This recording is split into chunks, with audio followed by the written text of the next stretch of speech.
안녕하세요 여러분, 클레어민입니다. 여러분, 처음이라 아직 좀 익숙하지 않으시죠? 그래도 계속 하다 보면 저희 금방 아주 익숙해질 거예요. 여러분, 하나만 더요. 핸드폰 꺼주시고요.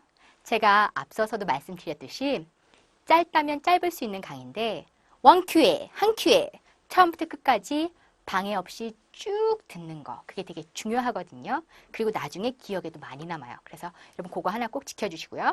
자, 그러면 여러분 지난번 약간 복습이라고 하긴 뭐하고 아직까지 저희 시작 단계라서 지금은 아직 여러분 호흡 편하게 가시면 돼요. 지난번에 제가 말씀드렸던 부분에 대해서 다시 한 번만 복습을 하고 좀 넘어가도록 하겠습니다. 여러분, 우리 이 약속 왜 배워요?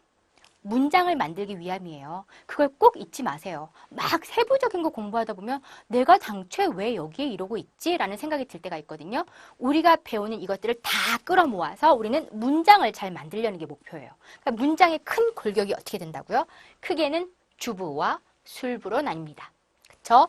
어떤 그 주요 사물이 있고요. 주어라고 부르는 사물이 있고요. 그 사물이 어떤 행위를 하죠. 그래서 보통 움직임이나 행위, 이렇게 우리가 만들려고 하는 문장의 큰 골격이 주부와 술부가 있더라. 기억하시고요.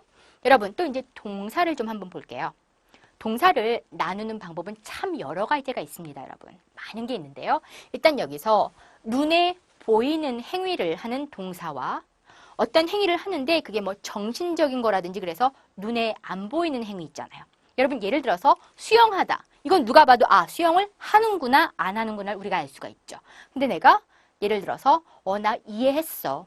이해한 거나 그런 건 행위를 내가 밖으로 볼 수가 없단 말이에요. 그래서 동사는 눈에 보이는 동사와 눈에 안 보이는 동사, 이렇게도 나눌 수가 있고요. 물론 다른 분류법도 있긴 합니다만 일단 이렇게 나눈다도 한번 봐주세요. 그리고 이 눈에 보이는 행위를 하는데 목적어가 필요 없으면 자동사, 목적어가 필요하면 타동사. 지난 강의 때 저희 했던 거 기억나시나요? 이런 것들 자꾸 왜 우리가 이렇게 공부하죠? 문장 만들려고요. 다시 한 번만 문장에 여러분이 가장 많이 만드시는 삼형식의 문장은 어떻더라? 주어, 동사, 목적어, 장소 얘기, 시간 얘기를 하더라. 자, 그럼 여러분 또 자동사는 여러분 목적어를 취하지 않는다고 했어요.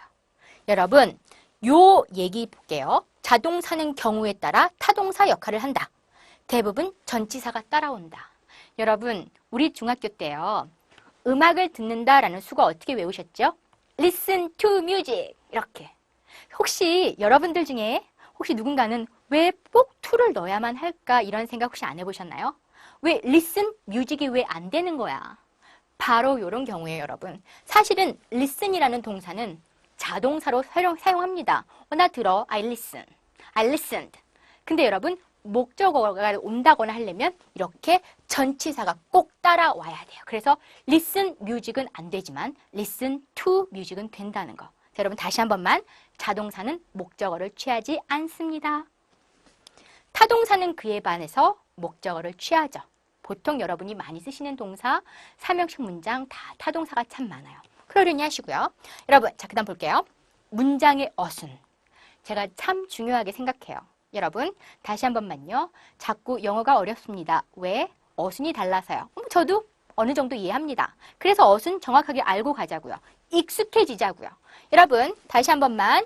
주어, 동사, 목적어, 장소 얘기, 시간 얘기 이렇게 여러분이 틀을 알고 계시면 그 틀에다가 끼워 맞추면 좀 편하거든요. 그럼 예를 들어서 저는 주말에 명동에서 테니스를 쳤습니다. 라는 문장을 여러분이 영작을 하거나 회화를 하고 싶으신 거예요. 그럼 머릿속에서 한번 어순을 좀 잡아보세요. 어떻게 해요? 여기 볼게요. 저는요, 쳤어요. 무엇을? 테니스를. 어디에서? 명동에서. 언제? 주말에요. 이런 식으로 여러분이 자꾸 연습을 하시면 여러분 볼게요. 우리 한번 그럼 넣어볼까요? 저는 쳤습니다. I played. 무엇을? 테니스를. 테니스. 장소. 보통 장소를 얘기할 때 여러분 전치사가 많이 들어가서 명동에서. 그럼 어떻게? in 명동. 그 다음에 언제? 주말에. on the weekend. 이런 식으로. 다시 한 번만 여러분. 주어, 동사, 목적어, 장소 얘기, 시간 얘기 이 정도의 어순을 따르시면 돼요. 여러분, 앞에 있는 주어, 동사, 목적어 이 어순은 절대 바꿀 수가 없습니다. 그러나 목적어 이후에 여긴 부사 쪽이죠. 장소 얘기나 시간 얘기. 얘네는 이렇게 둘이 위치를 바꾸셔도 되고요. 여러분이 만약에 강조를 하고 싶은 거예요. 명동에서 말이야 라고 이렇게 강조를 하고 싶으세요. 그럼 여러분 쭉 앞으로 빼세요. in 명동 앞으로 빼셔도 돼요. 그러나 그 in 명동이 주어는 아니에요. 그래서 in 명동 I played tennis on the weekend 하셔도 돼요. 아시겠죠? 그래서 우리는 이렇게 문장을 만들려고 한다. 자꾸 그 목표를 명확하게 하고 저랑 여행을 가셔야 되죠. 자, 그러면 이제 오늘의 강의. 오늘의 강의도 아직 우리 그 본게임은 들어간 게 아니에요. 아직까지 저희 본게임은 저는 다음 강의 정도를 벌써 본게임이라고 저는 생각을 하고 있고요. 아직까지 요번 강의까지는 크게 요런 거 정도 알아두시면 됩니다. 라고 보는 거거든요. 자, 여러분 동사의 시제와 대명사를 갖다 놓네요. 이거 되게 신기하지 않아요? 저도 어렸을 때 공부를 할 때 항상 영어 책 피면 처음에 뽁 나오는 게 대부분 명사. 명사 다 배운 다음에 뭔가 대명사. 저도 예전에 그런 순서로 많이 배웠어요. 근데 제가 이렇게 뜬금없이 생뚱맞게 대명사를 먼저 여러분 요 정도는 먼저 알고 가셔야 됩니다라고 제가 이렇게 성급하게 앞서 끌어낸 이유는 여러분이 문장을 만들 때 가장 먼저 누구를 세우죠? 주어를 세우죠. 주어에다 우리 항상 사물의 이름을 콕콕 집어서 얘기하는 거 아니죠? 톰이, 제인이, 콩쥐가, 팥쥐가 항상 이름을 넣지 않죠. 그렇죠? 그런 경우도 있지만 그녀는, 그가, 우리는 이렇게 대명사를 넣어서 주어를 만드는 경우가 많아요. 그래서 문장을 만들 때 처음에 빡 세우는 게 주어잖아요. 그리고 그 주어 역할을 하는 게 대명사가 많거든요. 그래서 제가 대명사를 먼저 좀 빨리 봐야겠다. 그렇죠? 대명사를 배우면 여러분이 주어를 세우시는 게 조금 편하거든요. 그래서 오늘 동사의 시제와 대명사를 배우도록 할게요. 여러분, 요거 지난번 강의 때 보신 겁니다. 보통은 동사에 따라서 여러분이 만들게 되는 문장은 5가지 종류가 있다고 했죠. 그렇죠? 이렇게 있는데 그리고 그렇죠? 보통 그것을 1형식, 2형식, 3형식, 4형식, 5형식 이렇게 부를 수 있다고 했고요. 여러분 다시 한 번만 자 목적어가 있느냐 없느냐에 따라서 여러분 자동사냐 타동사냐 분류가 된다고 했죠. 없을 무자입니다. 그래서 목적어가 없으면 우리는 자동사라고 부르고요. 목적어가 있으면 우리는 여기 타동사라고 부르죠. 보어는 여러분 보시면요. 요 2형식하고 그 다음에 5형식. 제가 예전에 한번 들은 얘기가 있는데 저도 옛날에 학생 때 들은 얘기예요. 듣기로는 시험에 이 보어가 들어가 있는 문장이 많이 출제가 된다. 그 당시엔 그렇게 들었었어요. 왜냐면 특히 우리나라 말이라든지 어순에 보어가 없기 때문에 그렇잖아요. 분별력을 놓기 위해서는 없는 거 갖다 넣는 게 가장 좋다. 그래서 제가 옛날에 한창 보어를 공부했던 적이 지금 그 얘기를 하다 보니까 생각이 났네요. 그래서 일단 보어가 없으면 우리는 완전 동사.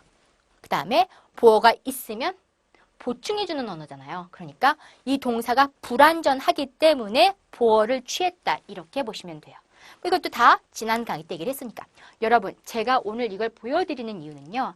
각각의 형식에 따라서 그냥 이러한 문장의 샘플이 있습니다라고 여러분에게 보여드리고 가려고 하는 거죠. 여러분이 뭐 외우시거나 지금 갑자기 막 연필 꺼내서 막 이렇게 안 하셔도 돼요. 지금 여러분 마음 편하게 놓으시고 그냥 저를 봐주시기만 하면 되는 거예요. 일단 1형식. 1형식은 그냥 주어, 동사로 이루어진 문장이죠. 여러분, I run. 저는 뜁니다. 이런 거. Birds fly. 새들은 날아요. 목적어도 없고 이래도 이렇게 아주 완벽한 문장이죠. 그렇죠? 이런 거 1형식 문장이고요. 그 다음에 2형식은 주어, 동사 다음에 보충을 해주는 지금 단어가 생겼는데 누구를 보충해 주죠? 이 주어를 보충해 준다는 거 여러분이 보셔야 돼요. 그래서 우리는 주격 보어라고 얘기합니다. 볼게요. She is a teacher. 여러분, 누가 선생님이란 얘기예요? 이 주어인 she가 저 선생님이란 얘기죠. 주격 보어예요. She is happy. 물론 요거는 형용사인데도 누가 해피하다는 거죠? 그녀가 해피하다는 거죠. 그래서 우리는 이거를 다 주격 보어라고 하죠. 그 다음 3형식. 제가 참 좋아하는 형식이고요. 여러분한테 가장 많이 인용하는 형식이기도 하고요. 여러분이 가장 많이 쓰시게 될 형식이죠. 3형식.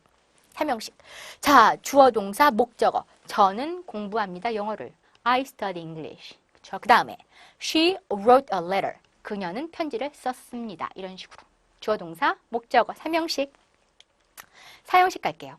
여러분 사형식 보시면 이렇게 하세요. 삼형식에서 목적어가 하나였으니까 사형식은 3보다 크죠? 그래서 목적어가 하나가 더 있는 목적어 2개가 있다. 이 정도만 외우셔도 되고요. 그리고 책을 보시거나 여러분이 보시면 이 목적어들을 다른 이름으로 부르는 경우를 많이 보세요. 첫 번째 나와 있는 목적어를 간접 목적어, 두 번째 나와 있는 목적어를 직접 목적어. 그쵸? 그 다음에 영어로 표현할 때 IO, DO 뭐 이렇게 표현 여러 가지 방식이 있어요. 왜 IO일까요? Indirect object. 그 다음에 직접 목적어는 왜 그랬죠? Direct object. 이런 식으로. 그렇죠? 그렇게 하고 그래서 여러분 한번 볼게요. Tom gave me a car. 톰은 나에게 카드를 주었습니다. I bought Mary some flowers. 나는 메리를 위해서 꽃을 좀 샀습니다. 이러한 문장들 다시 한 번만 목적어를 2개 취하는 동사 이런 걸 가지고 우리는 여기서 사형식이라고 하는데요. 자, 그냥 동사로 보셔도 되지만 우리는 특별하게도 사형식 동사를 수요 동사라고 부릅니다. 다시 한 번만 여러분. 자, 우리는 1형식, 2형식, 3형식, 4형식, 5형식 물론 각각의 뭐 완전하다 아니다 이런 얘기도 있었지만 사형식 동사는 특별하게도 수요 동사라고 부른다는 거. 그래서 수요 동사의 리스트가 있다는 얘기죠. 그런 얘기는 좀 나중에 할게요. 여러분 나중에 그래서요. 사형식 문장을 3형식으로 전환하는 거. 여러분 사실은 요 둘이 왔다 갔다 할 수 있거든요. 그래서 3형식 문장과 4형식 문장을 호환하는 그런 걸 여러분이 나중에 배우시게 될 겁니다. 그래서 3형식하고 4형식은 아주 연관이 많아요. 여러분 5형식 갈게요. 5형식 보세요. 주어, 동사, 목적어. 여러분 제가 사실 여기다 목적격 안 써도 되고 그냥 보어라고 써도 되는데 이 보어가 보충하는 언어인데 누구를 보충하느냐를 아셔야 된다는 거예요. 누구를 보충하죠? 요 앞에 있는 목적어를 보충하죠. 그래서 목적격 보어라고 해요. 한번 예문을 볼까요? I think the movie boring. 나는 그 영화가 지루하다고 생각해. 여러분, 지루한이라는 이 boring이 내가 지루한 겁니까? 아니면 영화가 지루한 겁니까? 영화가 지루한 거죠. 그래서 이 boring은 당연히 이 목적어에 대한 보충 설명을 해주고 있죠. 그래서 목적격 보어라고 하죠. 5형식 문장 만드는 것도 사실 살짝 좀 어렵긴 한데 이번 입문 과정에서는 제가 5형식 문장까지는 가지 않을 것 같아요. 제가 항상 우리가 지금 배우고 있는 이 약속을 다 합해서 무엇을 만든다? 3형식 문장을 익숙하게 만드는 그 연습을 제가 계속 할 거거든요. 그래서 그렇게 아시고 되고요. 여러분 또 하나. 그러면 내가 자꾸 문장을 만들 때 자, 3형식 문장 만드세요. 2형식 문장 만드세요. 그럴까요? 그렇진 않고요. 제가 여러분들에게 보여주는 아주 빈번한 틀은 3형식 문장이 될 거예요. 근데 그 문장을 항상 저는 4가지를 만들어 보세요 라고 하는 요청을 할 거라 그래요. 4가지? 갑자기 좀 웃기네요. 여러분 한 문장을 놓고 이걸 가지고 4가지 문장으로 만들어 보십시다. 이런 요청을 제가 많이 할 거고 그게 핵심이거든요. 무슨 얘기냐? 한 문장을 만든 다음에 그거를 긍정문으로 그 다음에 부정문으로 그랬습니까? 라고 하는 의문문과 의문사를 앞에다 넣어서 응용문, 의문문. 저는 한 문장을 만들기 위해서 우리가 많은 규칙을 배우고 약속을 배웁니다만 한 문장을 만들고 난 다음에 그 문장을 자유자재로 이 4가지 문장으로 여러분이 변환을 시킬 수 있는 것. 이게 바로 우리 입문 과정의 딱 목표죠. 아시겠어요, 여러분? 자, 그래서 볼게요. He speaks English. 그는 영어를 말합니다. 이거 긍정문이잖아요. 그럼 여러분 이거서 그는 영어 말하지 않아요. 이 말을 만들어 보려는 거예요. 어떻게 해요? He doesn't 원형 갖고 와 speak English 이렇게. 그러면 그는 영어를 말합니까? 응용문 아니 아직 아니에요. 의문문을 먼저 만드실 줄 알아야 돼요. 그럼 여러분 does he speak English? 자, 칠레에서는 여러분 여기서 말하는 대는요. 특정한 그들이 아니고 칠레에 사는 사람들이니까 그냥 칠레 사람들이겠죠. 자, 칠레에서는 어떤 언어를 사람들이 말합니까? 이렇게 묻는 거거든요. 의문사를 앞에다 놓네. 그래서 What language do they speak in Chile? 다시 한 번만 여러분. 입문 과정은 그래서 여러분 한 문장을 여러분이 잘 만들어내는 게 목표긴 한데 그 문장을 만들어낸 다음에 그 문장으로 다시 한번 확장해서 4가지 문장을 여러분이 변환해내는 거. 긍정문, 부정문, 의문문, 응용문. 이렇게 4가지 문장을 여러분이 만드는 데 익숙해지시면 그게 딱 우리가 잘 공부를 한 거죠. 자, 여러분. 또 하나, 여러분이요. 특히 문법 시험을 볼 때도 그렇고 문장을 만들 때도 그렇고 특히 회화할 때도 그렇고요. 여러분 요 기본적인 거 두 가지만 기억해 주시면 아주 인생이 편해요. 무엇일까요? 일치라고 하는데 두 가지. 여러분 볼게요. 이 문장을 여러분이 만들거나 쓰거나 말할 때 이 두 가지는 항상 항시 체크를 해주세요. 뭐냐?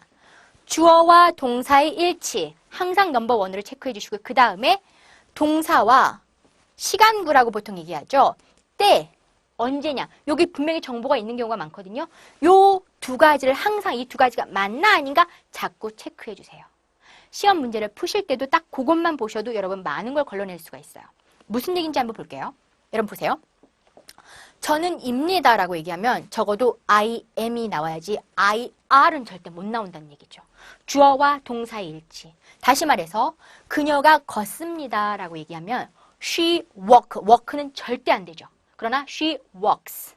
주어와 동사의 일치는 항상 맞춰주셔야 돼요.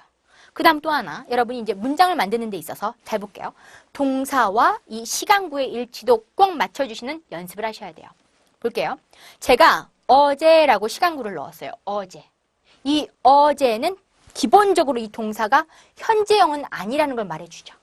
그래서 어떻게 돼요? 내가 어제 그랬었는데 I was. 그 다음, 그녀가 어제 걸었거든. She walked. 무슨 말인지 아시겠어요? 여러분 다시 한 번만요. 문장을 여러분이 지금 가지고 이렇게 해보고 저렇게 해보는 건데 문장을 작성하시건 아니면 회화를 하시기 위해서 문장을 만드시건 아니면 어떤 시험을 보실 때 어떤 문장이 나한테 딱 샘플이 나왔어요. 그러면 기본적으로 두 가지 체크하세요. 주어와 동사가 맞게 일치되어 있는지. 그 다음 또 하나 동사와 저쪽 문장 거의 끝에 가 있거든요. 시간구의 정보가 딱 맞게 들어있는지. 그걸 자주 맞춰주시는 연습을 여러분 하셔야 돼요. 이건 제가 하나 넣었어요. 제가 어렸을 때 배웠던 정보거든요. 저도 처음에 어렸을 때 배울 때 문장을 만들 때 항상 이 네 가지를 맞추라 그랬어요.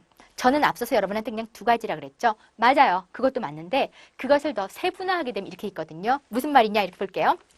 내가 친구가 있어요. 그 친구하고 그 친구의 직업이 시인이고요. 그 친구의 이름이 태수예요.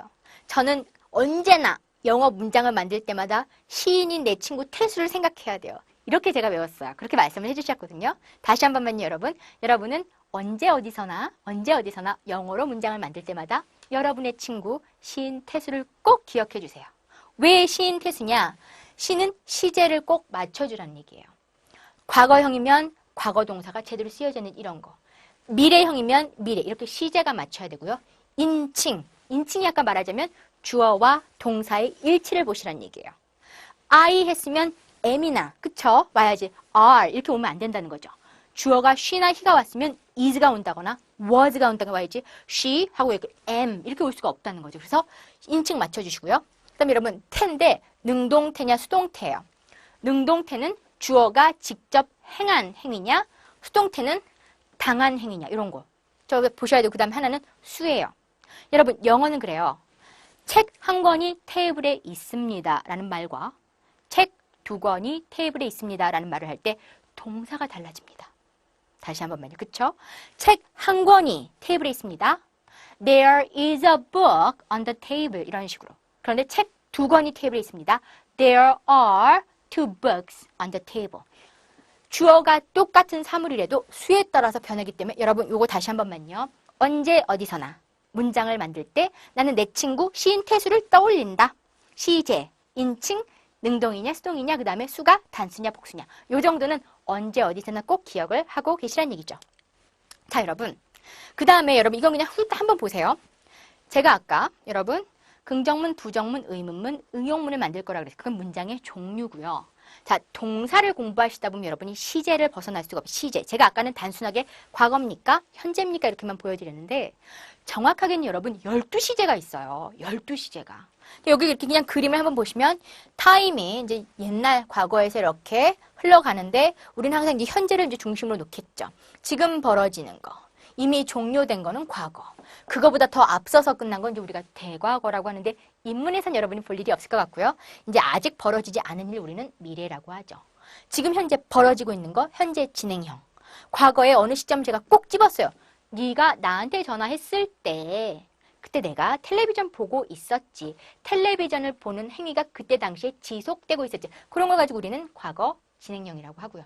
그렇죠? 그 다음에 또 과거 완료도 있고요. 현재 완료도 있고요. 미래 완료라는 형태도 있고요.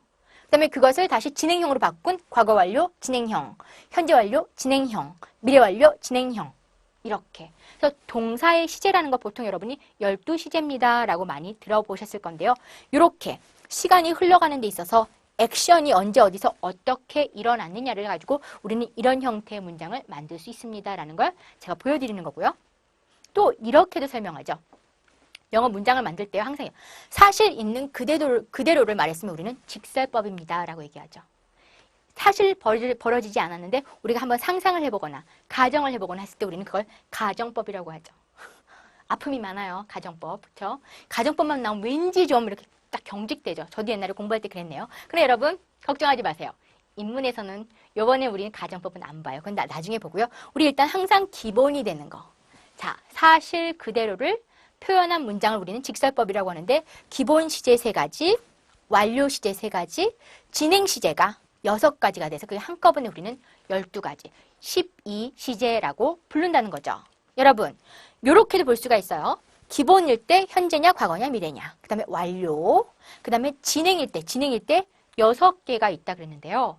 여러분 여기 탭을 보시면 제가 이렇게 노랗게 조금 다르게 쓴 부분. 이게 우리의 목표죠.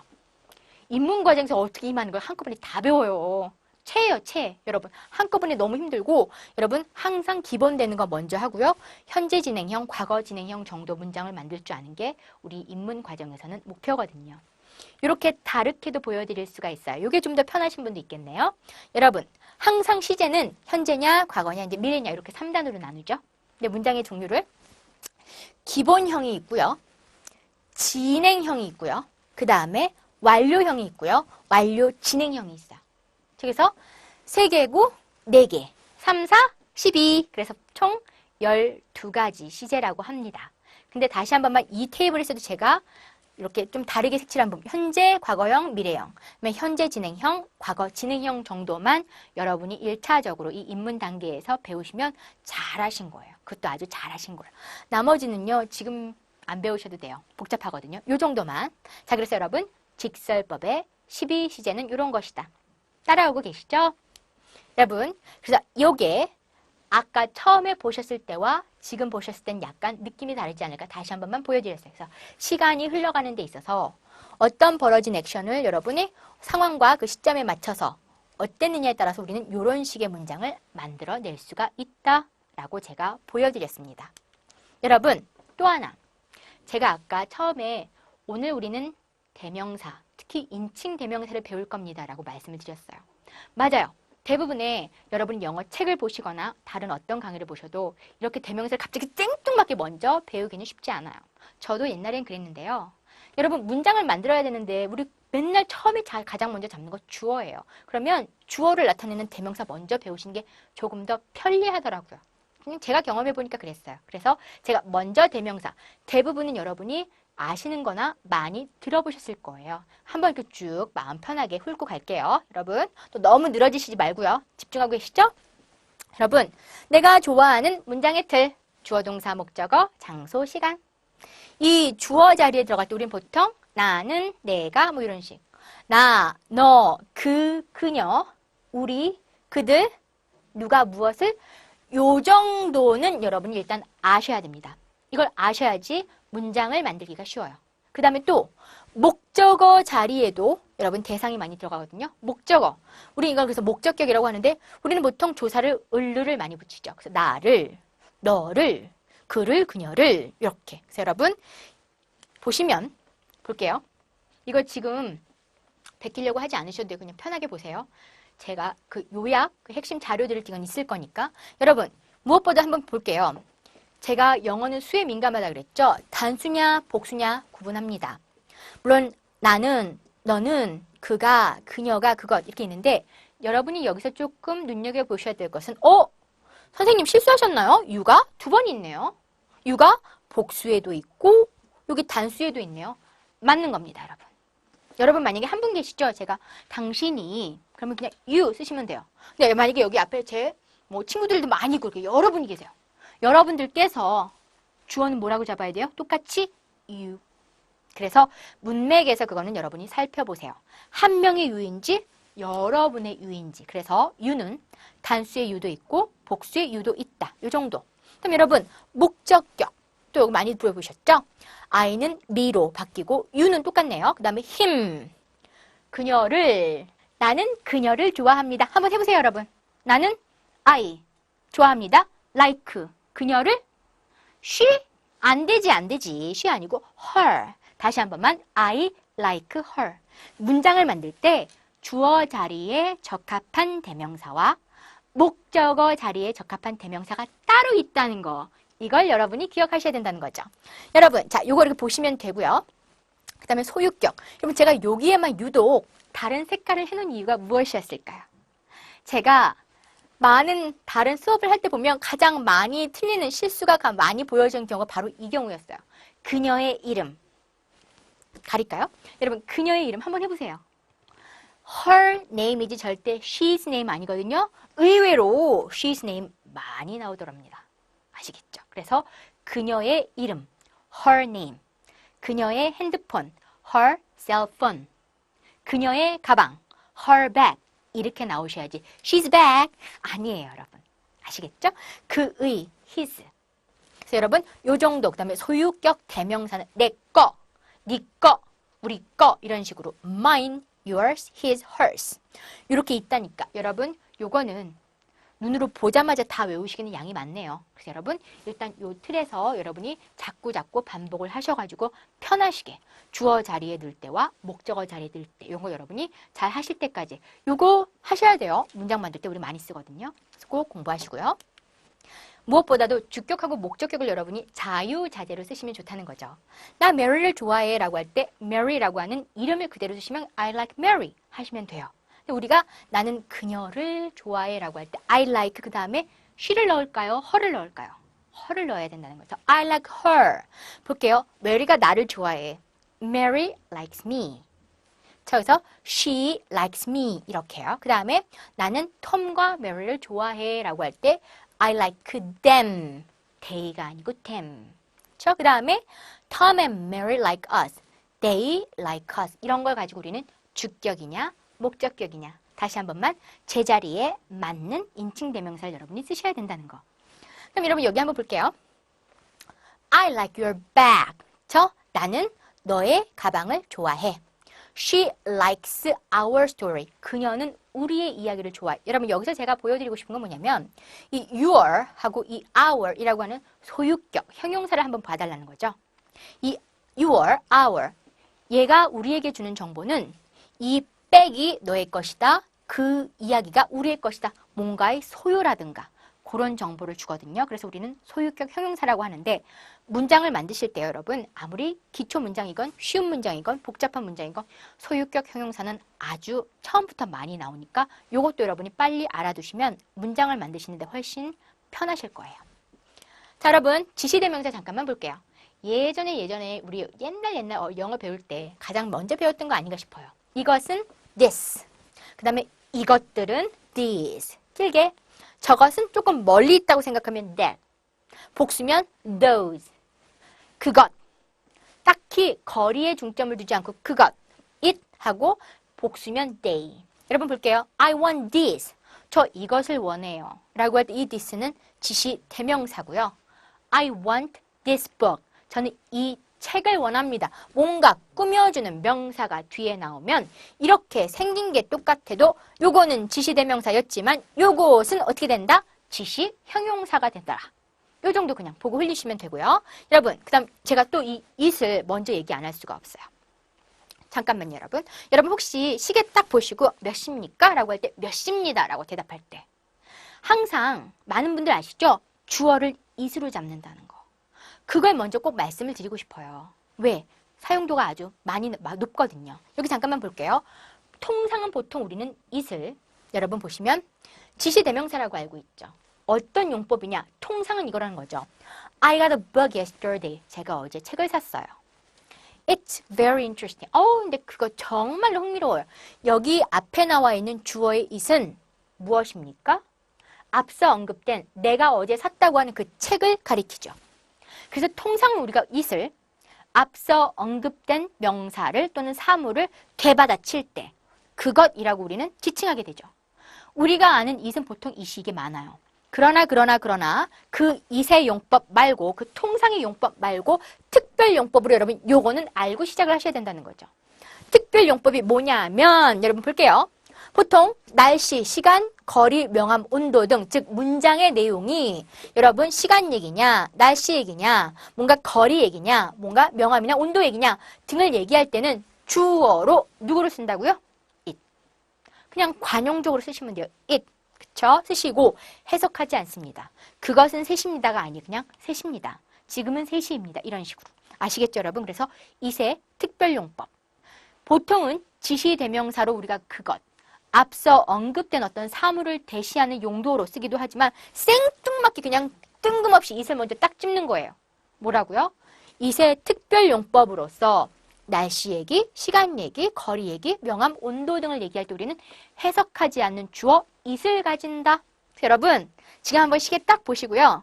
지금 몇 시입니다. 한번 얘기해 보세요. 어떻게 할까요? 지금 2시입니다. It's 2 o'clock 이런 식으로. 아시겠죠, 여러분? 자, 여러분, 의문사도 여러분이 아셔야지, 미리 아셔야지 여러분이 문장 만들기가 편하세요. 의문사는 보통 문장의 맨 앞에 와서 뭐뭐 합니까? 이런 거 물을 때 많이 쓰시는 건데요. 우리 보통 육하 원칙이라고 하죠. 언제, 어디서, 누가, 무엇을, 어떻게, 왜. 보시면 돼요. 누가, who, 언제, when, 어디서, where, 무엇을, what, 어떻게, how, 그리고 왜, why. 사실은 여기서만 하셔도 되는데 굳이 전 선생님이잖아요, 여러분. 그러니까 조금 더 많은 정보를 드리면 사실은 자 볼게요. 의문 대명사는 이렇게 who하고 what 정도를 우리는 의문 대명사라고 해요. 그렇죠? 그리고 그것도 주격이 있고 목적격이 있어요, 여러분. 주어 자리에 갈 때와 목적어 자리에 갈 때가 다른 게 있다는 거. 그 정도만 일단 보세요, 여러분. 그 다음에 여러분 볼게요. 그래서 너 무엇을 좋아하니? What do you like? 근데 또 꾸며주는 뭔가가 딱 명사가 붙게 되면 What color do you like? 너는 어떤 색깔을 좋아해? 이렇게 가죠. 그럴 때는 생긴 건 똑같아도 또 의문 형용사거든요. 근데 여러분 사실은 대명이고 형용을 빼면 똑같이 의문사 똑같으니까 여러분 그냥 여러분 그 정도만 알고 계시면 되고요. 요거는 좀 나중에라도 제가 한번 꼭 여러분한테 설명을 할 겁니다. Who lives here? 여러분 잘 보세요. who가 의문사긴 한데 주격이에요. 해석을 해보세요. 누가 여기에 살지? 하는 거죠. who가 주어예요. 그래서 여기서는 주격이고요. 여러분, who do you like? 여기서 who는 무슨 격이죠? 문장 앞에 있다고 주격이라고요? 아니에요. 여러분, 이게 주어인지 아닌지를 찾으시려면 일단 이 문장에서 동사를 찾으시고요. 그 동사를 행하는 자냐, 아니면 그 동사에 어떤 영향을 받는 자냐, 여러분이 찾으시면 돼요. 자, who do you like라는 문장에서 이 like라는 좋아하는 행위를 하는 그 주체는 누굽니까? 당신입니다. you. 그래서 you가 주어고요. 네가 좋아하는데 너의 사랑을 받는 그 대상이 누구냐고요. 걔가 여기서 지금 who잖아요. 너 누구를 좋아해? 이렇게 묻는 거잖아요. 그래서 who는 뭐라고요? 목적격이에요. 여러분, 나중에도 who가 이게 주격인지 목적격인지 꼭 여러분이 아셔야 돼요. 여러분, 자, 그 다음에 보통 where, when, how, why. 여러분, 그냥 의문사라고 아시면 되는데 정확하게는 의문 부사라는 얘기거든요. 뭐 이렇게 하시면 되고요. 그 다음에 여러분, how can I help you? 제가 어떻게 도와드릴까요? 그 다음에 where do you live? 당신 어디에 사세요? 그 다음에 why are you laughing? 너 왜 웃고 있는 거야? 이런 것들 다 정확하게는 의문 부사이지만 그냥 의문사라고 여러분 알고 계시면 됩니다. 여러분 의문사 언제, 어디서, 누가, 무엇을, 어떻게, 왜 이런 정도는 우리가 문장을 만들 때 특히나 응용문을 만들 때 문장의 맨 앞에 위치하게 되므로 여러분이 많이 쓰셔야 돼요. 그래서 제가 먼저 여러분한테 지금 소개를 해드리고 있는 거죠. 자, 여러분 수고 많으셨네요. 여기까지가 여러분 우리 입문 과정의 준비 단계라고 보시면 되겠고요. 다음 강의부터는 제가 본게임 들어가겠습니다. 여러분 수고 많이 하셨고요. 우리 다음 강의한테 만날게요. 안녕.